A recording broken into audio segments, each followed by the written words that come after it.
में से जो संविधान सभा का प्रतिनिधित्व करेंगे वो कितने सदस्य करेंगे? 93 सदस्य करेंगे। और 296 सदस्य क्या करेंगे? आपके ब्रिटिश प्रांतों से, यानी जहाँ पर ब्रिटेन के लोगों का जिन जिन राज्यों में क्या था, आधिपत्य था, वहाँ से 296 सदस्यों का सीधे सीधे चुनाव होगा। इसके बाद इन 296 सदस्य जो चुनाए गए हैं, इनमें से ये अलग अलग से इनका क्या किया गया? बंटवारा किया गया। इसमें से 4 जो सदस्य हैं ये केंद्र शासित प्रदेशों से चुने जाएंगे। जो उस समय केंद्र शासित प्रदेश थे, केंद्र शासित प्रदेशों से 4 सदस्य चुने जाएंगे और 292 जो सदस्य हैं ये सीधे विदेशी जो ब्रिटिश प्रांत हैं, इन ब्रिटिश प्रांतों से चुने जाएंगे।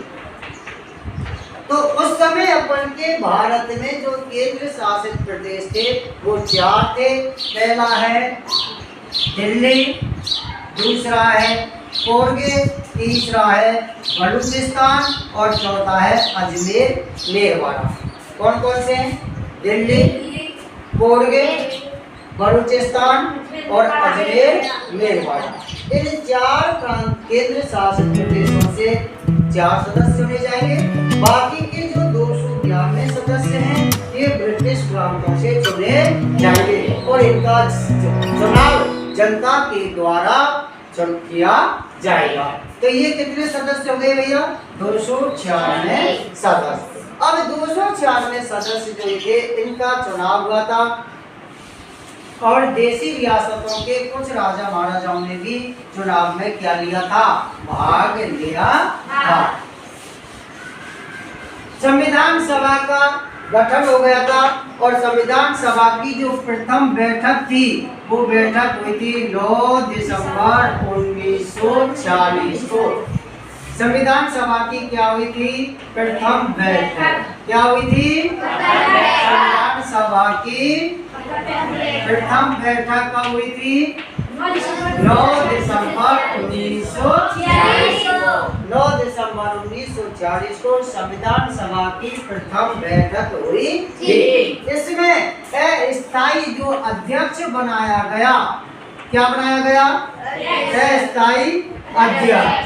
तो अस्थायी अध्यक्ष बनाया था डॉक्टर सच्चिदानंद सिन्हा। किसको बनाया गया? डॉक्टर सच्चिदानंद सिन्हा को क्या बनाया गया? अस्थायी अध्यक्ष। और ये डॉक्टर सच्चिदानंद जो सिन्हा की जो यानी सबसे बड़े, ये सबसे वयोवृद्ध व्यक्ति थे।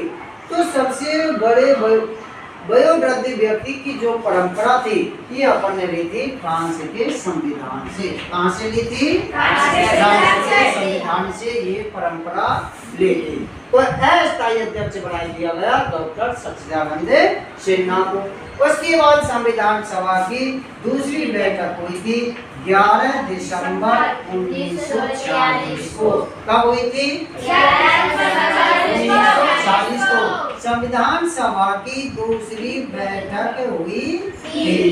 संविधान सभा की दूसरी बैठक। इस बैठक में देखो यहाँ पे तो क्या था? अस्थायी अध्यक्ष था, लेकिन संविधान सभा की दूसरी जो बैठक हुई थी उसमें स्थायी अध्यक्ष चुन लिया गया। तो स्थायी अध्यक्ष बना दिया गया डॉक्टर राजेंद्र प्रसाद को। किसको बनाया गया? डॉक्टर राजेंद्र प्रसाद को संविधान सभा का स्थायी अध्यक्ष बना दिया गया। इसके बाद तीसरी जो बैठक हुई थी उस बैठक हुई थी अपन की 13 दिसंबर 1940 को। और इस समय में पंडित जवाहरलाल नेहरू ने उद्देश्य प्रस्ताव संविधान सभा के समक्ष रखा।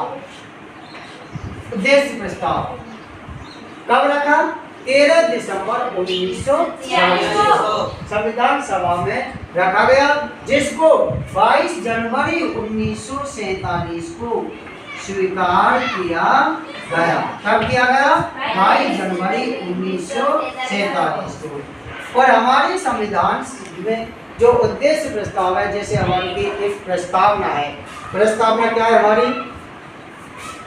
प्रेमबल क्या है? हम भारत के लोग भारत को एक संपूर्ण प्रभुत्व संपन्न समाजवादी पंथ निरपेक्ष लोकतंत्रात्मक गणराज्य बनाने के लिए सामाजिक, आर्थिक, राजनीतिक न्याय, विचार, अभिव्यक्ति, विश्वास, धर्म और उपासना की स्वतंत्रता तथा राष्ट्र की एकता, अखंडता और गरिमा को बनाए रखने के लिए तथा इस संविधान सभा में आज दृढ़ संकल्प होकर 26 नवंबर 1949 को मिति मार्गशीर्ष शुक्ल सप्तमी 2006 विक्रम संवत को एतद द्वारा अंगीकृत, अधिनियमित और आत्मार्पित करते हैं। तो ये प्रस्तावना बन के 26 नवंबर और 1949 को लागू हो गई थी, जबकि उद्देश्य प्रस्ताव को स्वीकार कब कर लिया? 22 जनवरी 1947। तो इस प्रकार से हमारे एक संविधान सभा का गठन हुआ। अब इसमें हमारे संविधान सभा के जो ड्राफ्ट कमेटी थी, जो प्रारूप समिति थी, इस प्रारूप समिति का निर्माण, प्रारूप समिति जो थी, इस प्रारूप समिति का गठन 29 अगस्त को हुआ था। 29 अगस्त 1947 को ड्राफ्ट कमेटी बनी थी और ड्राफ्ट कमेटी जो बनाई थी वो बनाई थी सरदार वल्लभ भाई पटेल ने।